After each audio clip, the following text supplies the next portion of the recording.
রমাদান মাস ক্ষমা প্রার্থনার মাস। এই মাসে আল্লাহ তাআলা প্রত্যেক বান্দার দোয়া কবুল করেন এবং তাদেরকে ক্ষমা করে দেন। কিন্তু এমন কিছু শ্রেণীর মানুষ বা আল্লাহর বান্দা রয়েছে যাদের আল্লাহ তাআলা কখনোই ক্ষমা করবেন না এবং তাদের দোয়া আল্লাহ তাআলা কখনোই কবুল করবে না। এই ভিডিওটি দেখতে থাকুন। ধারাবাহিকভাবে কোন শ্রেণীর মানুষদের আল্লাহ তাআলা দোয়া কবুল করেন এবং তাদের ভালোবাসে না নিশ্চয়ই জানতে পারবেন। ভিডিওটি দেখুন। আমাদের বেশিরভাগ মানুষের রমজান মাস মানে হলো চারটা কাজ। কয়টা কাজ? রোজা রাখা, তারাবি পড়া, ইফতার খাওয়া, সাহরি খাওয়া, বাস শেষ। ঠিক না ঠিক? আমরা অনেক কষ্ট করে আমল করি, ইবাদত করি। অনেক সময় আমাদের কিছু ত্রুটির কারণে, আমাদের কিছু বিচ্ছুতির কারণে, কিছু ভুলের কারণে আমাদের কষ্ট করা আমলগুলো বরবাদ হয়ে যায়, নষ্ট হয়ে যায়, সেগুলো আল্লাহর কাছে কবুল হয় না। আমরা অনেকেই আছি যে আমাদের অনেক আমল ইবাদত বন্দেগী করি যার একটাও আল্লাহর কাছে কবুল হয় না। আজ আমরা এরকম 13 শ্রেণীর হতভাগা মানুষের কথা জানবো, যে মানুষগুলোর কোনো বদামলের কারণে, কোনো ত্রুটির কারণে তার কোনো আমলই কবুল হয় না। আবার অনেকের সুনির্দিষ্ট কোনো ত্রুটির কারণে ওই ত্রুটি সংশ্লিষ্ট আমলটা ওইটা আল্লাহর কাছে কবুল হয় না।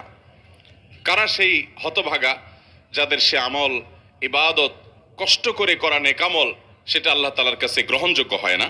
এর মধ্যে সর্বপ্রথম যে শ্রেণী মানুষের কথা আমরা বলবো তারা হলো কুফর এবং শিরকে যারা লিপ্ত। কিসে লিপ্ত? কুফর এবং শিরকে লিপ্ত। আপনি নিজেকে মুসলমান দাবি করছেন, নামে মুসলমান, অথচ আপনার মধ্যে শিরক আছে, কুফর আছে। তো এরকম যদি হয় তাহলে শিরক এবং কুফরে থাকা ব্যক্তি, এই ব্যক্তি যত নেক আমল করুক, সে নিজেকে মুসলমান মনে করছে, হয়তো তিনি 5 ওয়াক্ত নামাজও পড়েন, কিন্তু তার মধ্যে যদি শিরকে আকবর থাকে, কোন শিরিক থাকে, মানে বড় শিরিক, যে শিরকটার কারণে মানুষ ইসলাম থেকে খারিজ হয়ে যায়, তার মধ্যে যদি কুফরি থাকে যেটার কারণে মানুষ ইসলাম থেকে খারিজ হয়ে যায়, তাহলে এই ব্যক্তি নিজেকে যত মুসলমান মনে করুক, আমরা সবাই হয়তো মুসলমান তাকে মনে করি, সে হয়তো মসজিদেও আসে, সে হয়তো নামাজও পড়ে, সে হয়তো হজ উমরা করতেও যায়, অথচ তার কোনো আমল, সে নামাজ পড়ুক, রোজা রাখুক, হজ করুক, জাকাত করুক, দান করুক, সাদাকা করুক, তার কোনো আমল আল্লাহর কাছে গ্রহণযোগ্য হয় না। নাম্বার 2, যারা তাকদীরকে অস্বীকার করে। অনেক মানুষ আছে আমাদের সমাজে, দেখবেন আপনি যখন তাকদীরের কথা বলবেন, আপনি যখন ভাগ্যের কথা বলবেন, আপনি যখন আল্লাহর কাজা এবং ফয়সালার কথা বলবেন, যে আল্লাহর হুকুম, আল্লাহর ফয়সালা হয়েছে তাই এমনটি হয়েছে, বা আল্লাহর যা ফয়সালা হবে তাই হবে, এরকম কথা যখন বলেন, অনেক মানুষ আছে দেখবেন এমন মন্তব্য করেন যেন তিনি এই তাকদীর এর কাজা ফয়সালা এগুলোকে মানে না। আরে রাখ তোর তাকদীর, আমারটা আমি দেখব, আমার ভাগ্য আমাকে নির্ধারণ করতে হবে। নিজের ভাগ্য নিজে নির্ধারণ করার ক্ষমতা পৃথিবীতে কারোর আছে? যদি থাকতো তাহলে পৃথিবীতে কোনো মানুষের কোনো বিপদ হতো? অথবা তাকদীরকে যদি কেউ অস্বীকার করে, তো সে ব্যক্তি সম্পর্কে নবী করিম সাল্লাল্লাহু আলাইহি সাল্লাম বলেছেন যে তার কোনো প্রকার আমল, সে নফল আমল করুক, ফরজ আমল করুক, শারীরিক আমল করুক, আর আর্থিক ইবাদত করুক, এর কোনোটা কবুল হবে না যদি সে তাকদীরকে কি করে? অস্বীকার করে। অতএব আমরা আল্লাহর তাকদীর এবং ফয়সালাকে বিশ্বাস করি কি করি না? আল্লাহর তাকদীর এবং আল্লাহর ইলম, আল্লাহর ফয়সালার বাহিরে পৃথিবীতে একটি পাতাও নড়তে পারে না এবং নড়বেও না। এরপরে 3 নম্বর, যার আমল ইবাদত কবুল হবে না, সে হলো আকুল ওয়ালিদাইন, মা বাবার নাফরমান। এ সম্পর্কে নবী করিম সাল্লাল্লাহু আলাইহি সাল্লামের একটি হাদিস বর্ণিত হয়েছে যে নবী করিম সাল্লাল্লাহু আলাইহি সাল্লাম কয়েক ব্যক্তি সম্পর্কে বলেছেন যে এই কয়েক শ্রেণীর মানুষ, এদের সালাত কবুল হবে না, এদের নামাজ কবুল হবে না, এদের ইবাদত বন্দেগী কবুল হবে না। এর মধ্যে এক ব্যক্তি হলো মা বাবার নাফরমান। আমাদের সমাজে আজকাল অনেক নামাজি ছেলেও পাওয়া যায়, কিন্তু বাবা মাকে সালাম দেয় না। আছে না নাই? বাবা মাকে সালাম দিতে যদি লজ্জা হয়, তাহলে এই লজ্জা কুফুরির অঙ্গ। এই লজ্জা কিসের অঙ্গ ভাই? সব লজ্জা কিন্তু ইমানের অঙ্গ না। যেই লজ্জা আপনাকে হারাম থেকে বাঁচায়, ওইটা হলো ইমানের অঙ্গ। আর যেই লজ্জার কারণে আপনি ভালো কাজ করতে পারেন না, নেক আমল করতে পারেন না, জড়তা তৈরি হয়, বুঝবেন এটা শয়তান তৈরি করছে, এটা ইমানের অঙ্গ না, এটা কুফুরির অঙ্গ। ওই লজ্জাকে জয় করতে হবে। সে লজ্জাকে কি করতে হবে? অতএব বাবা মাকে সালাম দেব তো ইনশাআল্লাহ, ভাই বোনকে সালাম দেব তো ইনশাআল্লাহ। অনেক ভাই আছেন আমাদের, তিনি খুব ইনোসেন্ট মানুষ, খুব ভদ্র মানুষ, খুবই সভ্য মানুষ, আখলাকি মানুষ, সবার কাছে ভালো, কিন্তু মা বাবার কাছে আসলে সবচেয়ে বেয়াদব। আছে না নাই? ভাইরা আমার, আমাদের তরুণ প্রজন্মের এরকম দুরবস্থা চলছে আজকাল যে তরুণদেরকে যদি জিজ্ঞাসা করা হয় আল্লাহর জমিনে চোখ বন্ধ করে কিছু হোক বা না হোক চুন থেকে নুন খসলেই যাকে ঝাড়ি দেওয়া যায় তার নাম কি? মা। সন্দেহ আছে কোনো? আমাদের যুবকদের কাছে এটা এখন ডালভাত হয়ে গেছে না, যে অন্য কোথাও ঝাড়ি না চললেও যাকে ঝাড়ি দেয় তিনি কে? মা। আহা, যে লোকটাকে সবচেয়ে বেশি শ্রদ্ধা করার কথা, যে লোকটা তার কোনো প্রকার কষ্ট হতে পারে এমন কোন শব্দ পর্যন্ত উচ্চারণ করা নিষিদ্ধ, সেই লোকটার সামনে সবচেয়ে বেশি দুর্ব্যবহার। মা বাবার যারা নাফরমানি করে, মা বাবা বলে ডানে যাও, সে যায় বামে। মা বাবা যদি কোনো নির্দেশ করেন এবং সেই নির্দেশ যদি আল্লাহর কোনো নির্দেশের খেলাফ না হয় সরাসরি, তাহলে সেই নির্দেশ মানা সন্তানের জন্য ওয়াজিব। সেটা সন্তানের জন্য মানা কি? আবশ্যক। সেটা না মানলে আপনি গুনাহগার হবেন। অনেক ভাই আছেন অন্য সব দিক থেকে ভালো, কিন্তু মা বাবার কথা মানেন না, মা বাবার নাফরমানি করেন, মা বাবার বেয়াদবি করেন। আব্দুল্লাহ ইবনে আব্বাস রাদিয়াল্লাহু তাআলা বলেছেন, তুমি তোমার বাবার সামনে জামা ঝাড়া দিয়েছো, এরকম করে জামা ঝাড়া দিয়েছো, ঝাড়া দিয়ে শুধু ধুলা পরিষ্কার করছো, তুমি বেয়াদবের খাতায় নাম লেখাইছো। কারণ তোমার এটা বাবা মার নাফরমানি, উকুকুল ওয়ালিদাইনের অন্তর্ভুক্ত। ভাইরা আমার, আমাদের শরীরের চামড়া দিয়ে যদি আমরা বাবা মাকে জুতো বানাই দেই, আল্লাহর কসম তারপরও তাদের ঋণ শোধ হবে না। তাদের ঋণ আপনি শোধ করতে পারবেন না। আপনার বাপ অনেক খারাপ, আপনার মা অনেক খারাপ, আপনার কিছু করে না, তারা আপনার আরেক ভাইয়ের দিকে খেয়াল রাখে, আপনার দিকে খেয়াল রাখে না, আপনার শত বিচার থাকতে পারে, শত অভিযোগ থাকতে পারে, শুধু আপনার দুনিয়া আসার কারণ এবং মাধ্যম যে তারা হয়েছেন, এই ঋণটা সারা জীবন আপনি আদায় করে শেষ করতে পারবেন না। আল্লাহ তাআলা আমাদেরকে মা বাবার আনুগত্যকারী, মা বাবার হুকুম মাননেওয়ালা সন্তান হওয়ার তৌফিক দান করুন। মা বাবার অনুগত সন্তান হব তো ইনশাআল্লাহ। বাবা মার সামনে মাথা থাকবে নিচু ভাইরা, মাথা উঁচু হবে না। যদি কখনো জোরে কথা হয়ে যায়, দেরি করবেন না, সাথে সাথে পা জড়িয়ে যেভাবে হোক চোখের পানি ফেলে মাপ চেয়ে নেবেন। আপনার সন্তানদের সামনে, আপনার স্ত্রীর সামনে যদি জোরে কথা বলেন, তো আপনার স্ত্রী সন্তানের সামনে আবার মাপ চাবেন। ঠিক আছে তো ইনশাআল্লাহ? তাদের সামনেই আবার মাপ চাবেন। ভাইরা আমার, মানুষ হিসেবে আমাদের অনেকেরই হয়, আমার আব্বা আম্মার সাথে যদি কখনো আমার জোরে কথা বলা হয়ে গেছে এরকম মনে হয়, যদি আমি কারোর সামনে করেছি তাদের সামনেই আবার তৎক্ষণাৎ যখন একটু হুঁশ ফিরে আসছে, কি করলাম আমি, সাথে সাথে চোখের পানি ফেলে মাপ চাওয়ার এই অভ্যাস সারা জীবন আমি ধরে রাখছি। 4 নম্বর, দান করে যে খোঁটা দেয় তার ওই দানটা কবুল হয় না। অন্যান্য আমল কবুল হয়, কিন্তু দানের আমলটা কবুল হয় না। যে দান করে কি করে, খোঁটা দেয়। আমরা যত মানুষ দান করি, বেশিরভাগ মানুষই দেখবেন বা একটা বড় অংশ দেখবেন আমাদের সমাজে, যারে দান করছে বিশেষ করে মানুষের উপকার করলে, এটা আমরা বিভিন্নভাবে ইনিয়ে বিনিয়ে ইশারা ইঙ্গিতে ঘুরিয়ে ফিরিয়ে বলার চেষ্টা করি। এই রোগটা আমাদের মধ্যে আছে না নাই? আল্লাহ তাআলা কোরআনে কারিমে বলেছেন নেককার মানুষদের পরিচয় কি। সূরা দাহরের ভিতরে আবরার, মুত্তাকি, জান্নাতি মানুষের বৈশিষ্ট্য, তাদের গুণ, তাদের সিফাত উল্লেখ করতে গিয়ে আল্লাহ বলেছেন ওয়ায়ুতঈমুনা আত-তাআমা আলা হুব্বিহি মিসকিনাও ওয়া ইয়াতীমান ওয়া আসীরা। যে নেককার মানুষ হলেন তারা যারা আল্লাহর মহব্বতে মানুষকে খাদ্য দেয়, মিসকিনকে দেয়, বন্দীকে দেয়, এই মানুষগুলোকে দেয়, এবং বলে তারা লা নুরিদু মিনকুম জাযাআও ওয়ালা শুকুরা ইন্নামা নুতঈমুকুম লিওয়াজহিল্লাহ। তোমাদেরকে যা দিয়েছি আল্লাহর কাছে দিয়ে, আল্লাহর জন্য দিয়েছি। তোমাদের কাছ থেকে প্রতিদানও আশা করি না, ফিডব্যাকও আশা করি না, এমনকি থ্যাঙ্কসও আশা করি না। কি আশা করে না? থ্যাঙ্কসও আশা করে না, মানে স্বীকৃতিটাও আশা করে না। আমরা অনেককে উপকার করার পর দেখা যায় সে এটা স্বীকারও করে না। সে যে স্বীকার করে না এটা তার দোষ। মাল্লাম ইয়াশকুরিন্নাস লাম ইয়াশকুরিল্লাহ। সে স্বীকার না করার কারণে সে গুনাহগার হবে, কিন্তু আপনি স্বীকারের আশা করবেন না। তার স্বীকার দিয়ে আমি কি করব? আমার তো সওয়াব পাওয়া দরকার কার কাছে?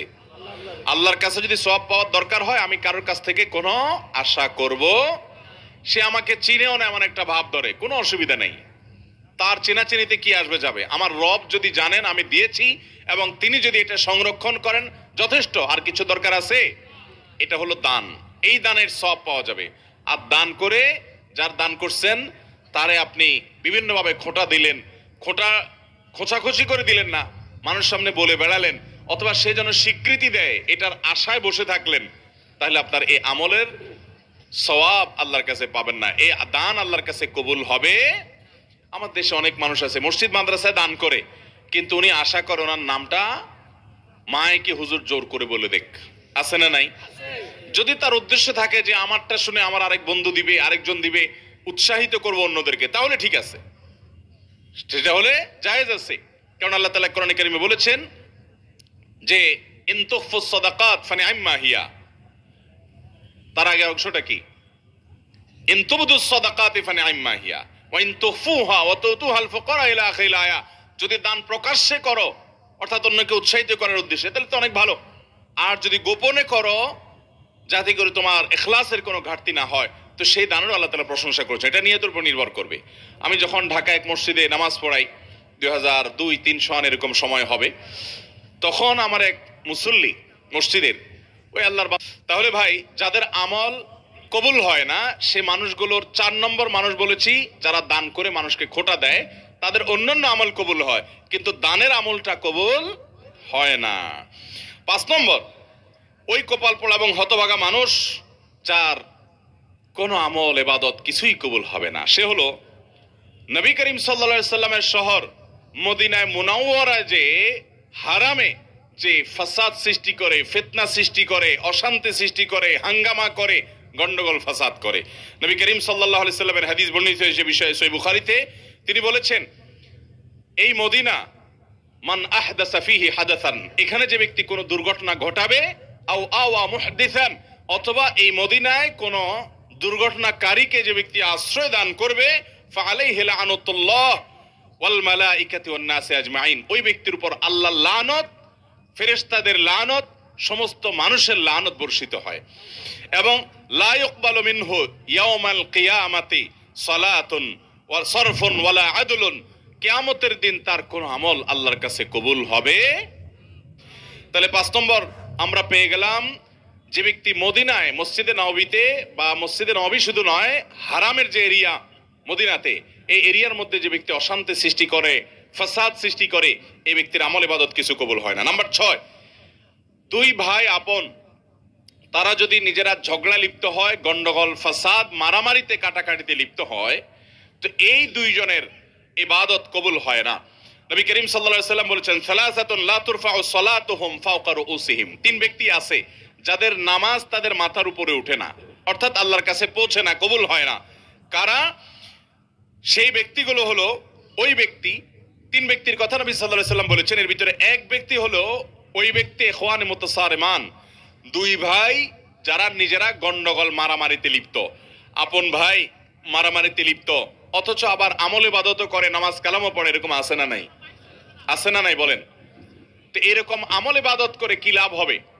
7 নম্বর ওই একই হাদিস যেটি ইবনে মাজাহ বর্ণিত হয়েছে যে 3 ব্যক্তির নামাজ তাদের মাথার উপর ওঠে না, তাদের মধ্যে আরেক ব্যক্তির কথা 7 নম্বরে বর্ণিত হয়েছে, সে হলো সেই ইমাম যে ইমাম মানুষের ইমামতি করে অথচ মানুষ তার উপরে যুক্তিসঙ্গত কারণে অসন্তুষ্ট।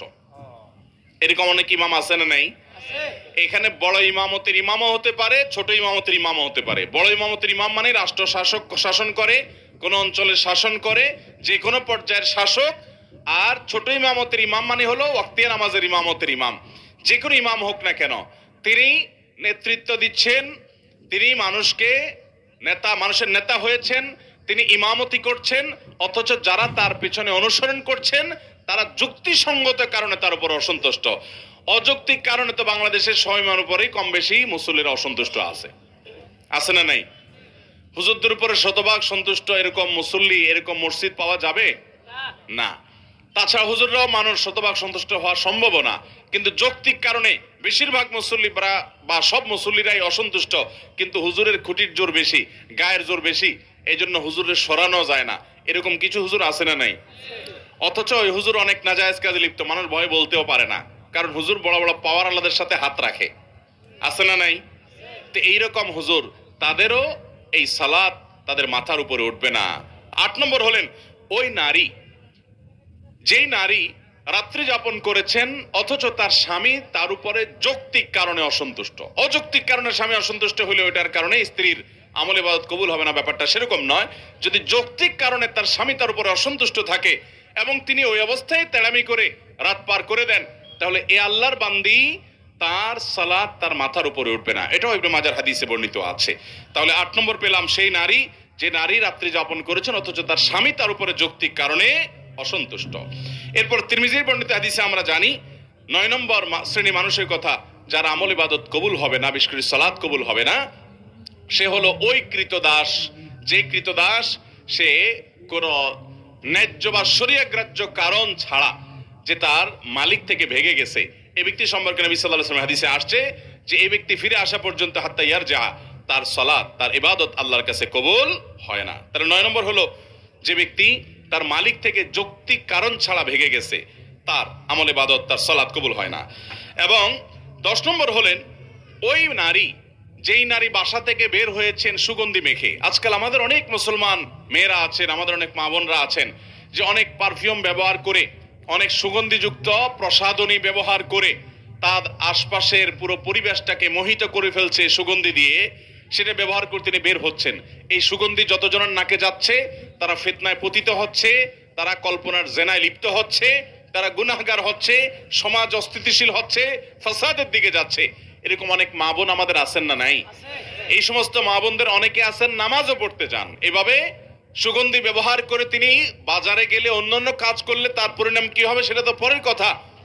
আপনি শুধু এটা চিন্তা করুন যে নবী করিম সাল্লাল্লাহু আলাইহি ওয়াসাল্লাম এইরকম সুগন্ধি ব্যবহার করে কোন নারী যদি মসজিদে পর্যন্ত যায়, তার সম্পর্কে পর্যন্ত নবী সাল্লাল্লাহু আলাইহি ওয়াসাল্লাম বলেছেন যে তার সালাত কবুল হবে না। তিনি মসজিদে গিয়ে নামাজ পড়লে সে নামাজ কবুল হবে না যতক্ষণ পর্যন্ত বাসায় ফিরে এসে গোসল করে তার শরীরের সেই সুগন্ধি ধুয়ে মুছে পরিষ্কার করে নামাজ আদায় না করবেন। 11 নম্বর ওই ব্যক্তি যে ব্যক্তি দান করে কিন্তু সে দানটা হারাম টাকা থেকে দান করে। এরকম লোক আমাদের দেশে আছে না নাই? অভাব নাই। মসজিদ মাদ্রাসা ওয়াজ মাহফিলে টাকা দেনেওয়ালা মানুষ হারাম টাকা যারা উপার্জন করে, এদের টাকাগুলো যদি নেওয়া বন্ধ করতো তাহলে মাহফিলগুলোর এত আলো জলমল লাইটও থাকতো না। মসজিদ মাদ্রাসা ওয়াজ মাহফিল আমরা যারা করি, এর পরিচালনার সাথে যারা জড়িত, এদের মধ্যে খুব অল্প সংখ্যক মানুষ আছে যে ইসলামটাকে ভালো করে বুঝছে, যার কারণে না বোঝার কারণে তারা মসজিদটাকে চকচকা ফকফকা করার জন্য যে টাকা দেয় হুমড়ি খেয়ে নেয়। অথচ আপনারা যারা মক্কায় গেছেন তারা জানেন, আর ইউটিউবের মাধ্যমে বিভিন্ন ভিডিওর মাধ্যমে আপনারা যারা দেখেছেন তারাও জানেন যে মক্কা মসজিদে হারামের পাশে বুক পরিমাণ একটা ওয়াল দিয়ে রাউন্ড দেওয়া আছে। খেয়াল করছেন কখনো? এটাকে বলা হয় হাতিমে কাবা। এটা কাবার এরিয়া। ইব্রাহিম আলাইহিস সালাম যে কাবা পুনর্নির্মাণ করেছিলেন, এই জায়গাটা কাবার ভিতরে ছিল। এই যে কালো গিলাপে মোড়ানো আল্লাহর ঘর মসজিদ, এটার মধ্যে ওইটাও ছিল।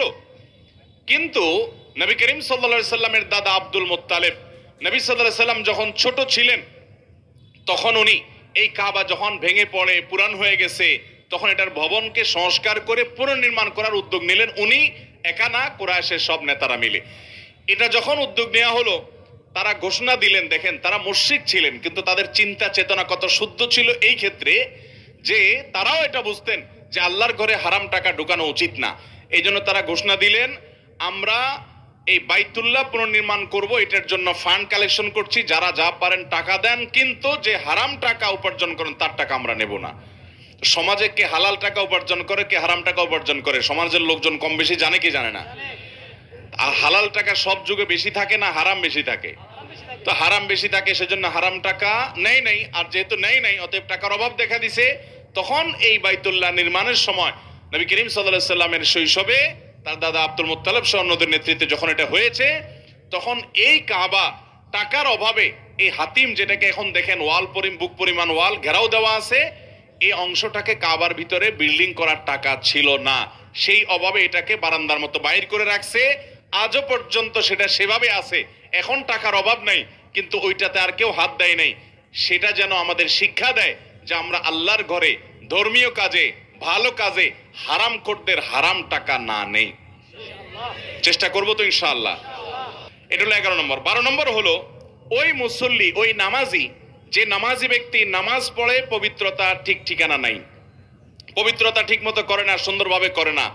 বিশেষ করে শীতের সময় আসলে দেখবেন আমাদের অনেক ভাই আছেন নামাজের জন্য অজু করেন, কিন্তু অজু এত তাড়াহুড়ো করে করেন যে কোনোর এখানে শুকনা থাকে, গোড়ালির ওখানে শুকনা থাকে, আঙ্গুলের চিপায় শুকনা থাকে, কানের লতির এখানে শুকনা থাকে, আসেনি নাই? নবী করিম সাল্লাল্লাহু আলাইহি ওয়াসাল্লাম বলেছেন ওয়াইলুল লিল আকাবি মিনান নার, তোমাদের পায়ের গিরা গোড়ালি এগুলোকে জাহান্নামের আগুন থেকে বাঁচাও। তার মানে কি? ভালো করে ডলে ডলে ধুয়ে তারপরে ওযুকে পূর্ণাঙ্গ করো। ওযুর যত নির্দেশ আছে ওলামায়ে কেরাম বলতে পারবেন, ওযু সম্পর্কিত যত নির্দেশ নবী করিম সাল্লাল্লাহু আলাইহি ওয়াসাল্লামের আছে তার সবগুলাতে একটা শব্দ আছে, সেটা হলো ইসবাগুল ওযু, আসবিগুল ওযু। তার মানে আকমিলুল ওযু, অর্থাৎ ওযুকে পরিপূর্ণভাবে করো, উত্তম রূপে করো, ভালোভাবে করো। ওযু ভালোভাবে করার মানে এই না যে পানি এক বালতি খরচ করেন, পানি খরচ করবেন কম, কিন্তু কোন জায়গায় শুকনা থাকতে পারবে না, ভালো করে ডলে দিতে হবে। 13 নম্বর এবং সর্বশেষ হলো, যেই নারী নামাজ পড়ে, প্রাপ্তবয়স্কা নারী, অথচ তার মাথায় ওড়না নাই, যেভাবে ওড়না দেওয়া দরকার, অর্থাৎ নামাজের জন্য যতটুকু সতর ঢাকা দরকার ততটুকু যদি ঢাকা না থাকে, তাহলে তারও কি হবে না? ওই নামাজ কবুল হবে না। তিরমিজি হাদিসে আসছে, নবী করিম সাল্লাল্লাহু আলাইহি ওয়াসাল্লাম বলেছেন লা তুকবালু সালাতু হাইদিন ইল্লা বিল খিমার, একজন প্রাপ্তবয়স্কা নারী তিনি খেমার অর্থাৎ ওড়না ছাড়া, অর্থাৎ সতর পরিপূর্ণভাবে ঢাকা ছাড়া নামাজ পড়লে নামাজ হবে না।